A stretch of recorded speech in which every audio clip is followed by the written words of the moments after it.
Kubernetes in 7 days. There are many courses and videos out there that will either take you through the basics of Kubernetes or some specific aspect of it. So who am I? Well, my name is Des Drury, and I've got over 25 years experience working with data center and developer technologies. I was an adopter of Kubernetes from the very early days, and I created my own distribution called Open Data Center. And in that distribution I had many workloads defined, things like CI/CD, and then I'm also a co-organizer of the Melbourne Kubernetes Meetup. This course will also take you through some of the Kubernetes basics, but where it differs is that it will also move on to demonstrating some of the most important things that you will need to make a Kubernetes cluster useful in the real world, things like security, monitoring, storage, and CI/CD. We will start by setting up a local single-node Kubernetes cluster.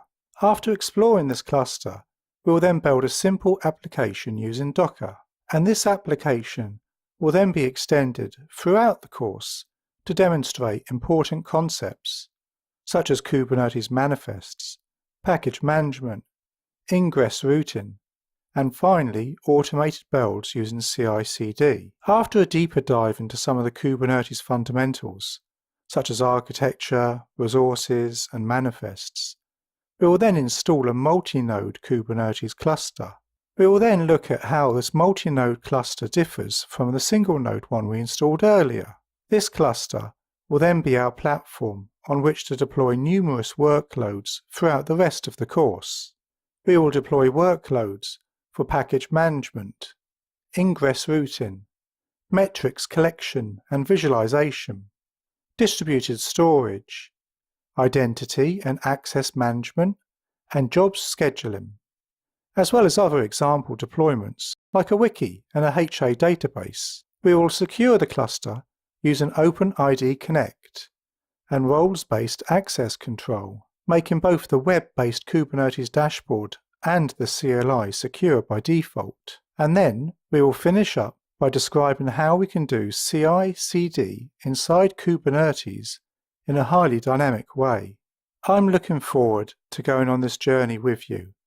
By the end of the course, you will understand how to do some of the most important things to make a Kubernetes cluster useful in the real world. So what are the sections in this course?